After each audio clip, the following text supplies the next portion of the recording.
स्वागत है आपका। ब्रेक के बाद चीन और अमेरिका के बीच भीषण व्यापार युद्ध जारी है। इस बीच चीन को अमेरिका की दुखती रग मिल गई है और ये दुखती रग है rare earth metal. Rare earth metal पर चीन का लगभग एकाधिकार है और इसकी जरूरत अमेरिका को सामान्य तकनीकी से लेकर रक्षा तकनीकी तक होती है। ऐसे में चीन ने इस मेटल के निर्यात पर कड़ा नियंत्रण कर अमेरिका को और नाराज कर दिया है। अमेरिका ने भी इसके बदले और 100% टैक्स लगाने की धमकी दी है। आइए इस पर आपको एक रिपोर्ट दिखाते हैं और फिर अपने विशेषज्ञ मेहमान के साथ हम चर्चा करेंगे।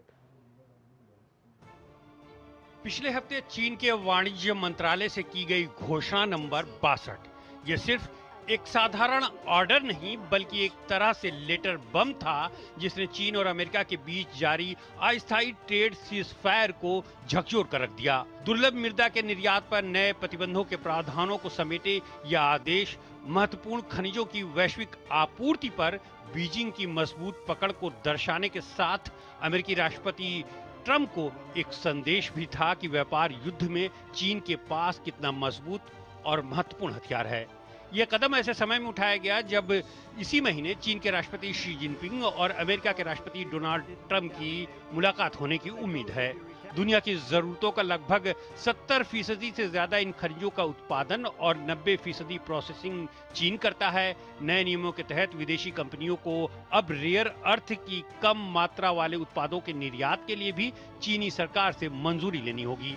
उन्हें यह भी बताना होगा कि उन उत्पादों का इस्तेमाल कहां और किस मकसद से होगा। लिथियम बैटरी और कुछ तरह के ग्रेफाइट के निर्यात पर भी इसी तरह की पाबंदियों की घोषणा की है। चीन इसके पीछे का तर्क राष्ट्रीय सुरक्षा बताता है। चीन के इस कदम के जवाब में राष्ट्रपति ट्रंप ने धमकी देते हुए कहा है कि किसी भी सूरत में चीन को पूरी दुनिया की सप्लाई चेन कंट्रोल करने नहीं दिया जाएगा।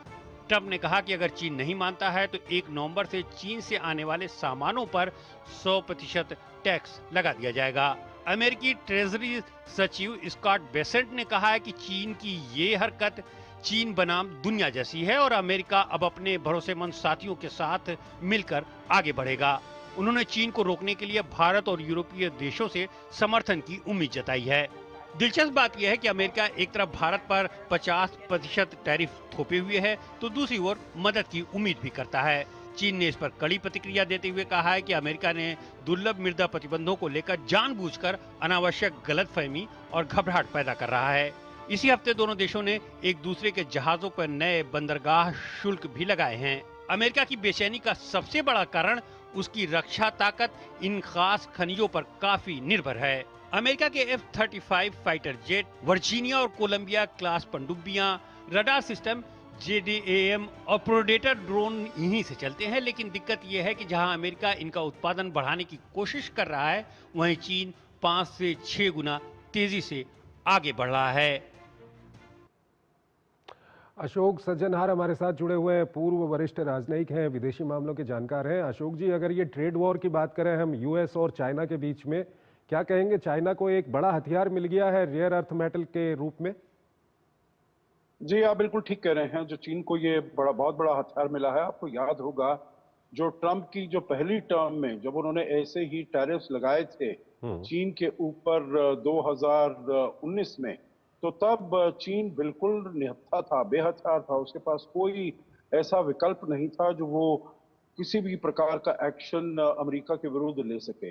परंतु अब 5 साल बाद, 4 साल बाद उसने अपने को पूरी तरीके से तैयार कर लिया है और उसने कोई आंख भी नहीं झपकी। जब राष्ट्रपति ट्रंप ने उसके ऊपर टैरिफ लगाए तो एक के बाद एक चीन भी उसको ज्यादा करता गया और अब तो उसने अपना, जिसे कहा जाए, तुरुप का पत्ता चला है। जो उसने कहा है, जो पहले उसने सभी इन rare earth magnets, critical minerals के ऊपर उसने पाबंदी लगा दी और अब तो जो सब किया है वो केवल अमेरिका के विरुद्ध नहीं किया है, पूरे विश्व के विरुद्ध किया है।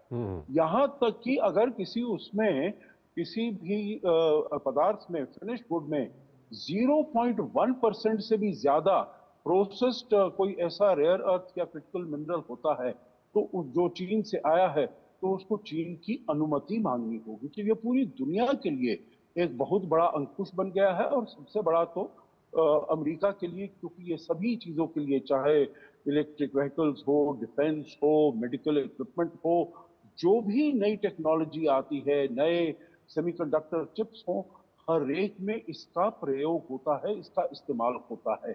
तो इसीलिए ये पूरे केवल अमेरिका के लिए नहीं परंतु पूरे विश्व के लिए ये बहुत ही एक बड़ी चुनौती बनकर उभरी है और पूरी विश्व को एक साथ मिलकर इसके बारे में सोचना होगा, क्योंकि जैसे आपके रिपोर्ट में आपने ठीक बताया 70% से ऊपर ज्यादा माइनिंग चीन करता है और 90% से ऊपर प्रोसेसिंग चीन के पास है। तो इसीलिए पूरे विश्व में कमी है, परंतु सबको मिलकर अगर वो ऐसा करते हैं, मिलकर अपने जो भी फोर्सेस हैं सहयोग बढ़ाते हैं, तो इसका उत्तर उनको उसी में सहयोग में ही ढूंढना पड़ेगा। अशोक जी, यहीं पर सवाल आता है, जो अमेरिका के अधिकारी बोल रहे थे कि अब पूरी दुनिया के साथ ये लड़ाई है, पूरी दुनिया को एक होना चाहिए, भारत जैसे देशों से भी उन्होंने सहयोग की आकांक्षा वहां पर जताई है, लेकिन जो ट्रंप एडमिनिस्ट्रेशन की जो टैरिफ नीति रही है, ऐसे में चीन के खिलाफ पूरी दुनिया को क्या एक कर पाएगा अमेरिका? जी देखिए, बहुत ही ये हिपोक्रिटिकल है जो कहीं तो आप उनके ऊपर, भारत के ऊपर जैसे इतना सबसे बड़ा आपने वार किया हुआ है और फिर कहते हैं जो हमें भारत से सहायता चाहिए। तो इसको इनको अपना वो इसमें तालमेल बिठाना पड़ेगा। जो आप ऐसे नहीं कर सकते, एक को तो आप लड़ाई कर रहे हैं और फिर दूसरा कहते हैं जो आप हमारा सहयोग करें क्योंकि हम बहुत मुश्किल में है, पूरा विश्व मुश्किल में है। ये बात ठीक है, पूरा विश्व मुश्किल में है, उसको साथ में आकर काम करना पड़ेगा। चीन के जो ये नीतियां हैं उसके विरुद्ध काम करना पड़ेगा, परंतु ट्रंप को ये भी समझना होगा जो भारत के ऊपर से ये जो इतना बड़ा टैरिफ लगाया हुआ है वो उसको जरूर हटाना होगा। और मैं समझता हूँ जो बातचीत चल रही है दोनों देशों के बीच में, कम से कम वो जो रूस से तेल लेने की बात जो है 25% का, वो तो उनको जरूर हटाना चाहिए अगर वो चाहते हैं किसी भी प्रकार का सहयोग भारत से।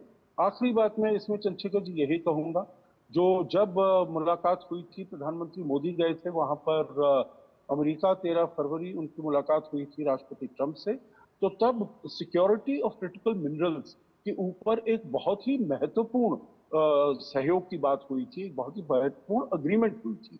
तो उसको हमें आगे ले जाना है, परंतु आगे ले जाने का तरीका यही है जो भारत के ऊपर कोर्शन और दबाव और प्रेशर अमेरिका को छोड़ना पड़ेगा। ठीक है अशोक जी, ये जो ट्रेड वॉर चल रही है चीन और अमेरिका के बीच में, ये आगे किस दिशा की ओर जाते हुए आपको दिख रही है? देखिए, राष्ट्रपति ट्रंप तो चाहते हैं जो किसी प्रकार की डील हो जाए, इसीलिए आपने देखा होगा जो उनके ऊपर ज्यादा ना तो टैरिफ लगाया है चीन के ऊपर, और जब चीन के ऊपर ये टैरिफ लगाने का दिन आ गया था तो उसको उन्होंने 3 महीने तक उसको मुलतवी कर दिया, उसको एक्सटेंड कर दिया है आगे ले जाने के लिए। अब ये चीन ने ऐसा पासा फेंका है जबकि ये वाली खत्म होने वाली थी, मियाद खत्म होने वाली थी, तो अब देखना पड़ेगा। परंतु मुझे नहीं लगता है, देखिए दोनों देशों के बीच में तनातनी इसी है क्योंकि दोनों देश प्रभुत्व चाहते हैं पूरे विश्व का।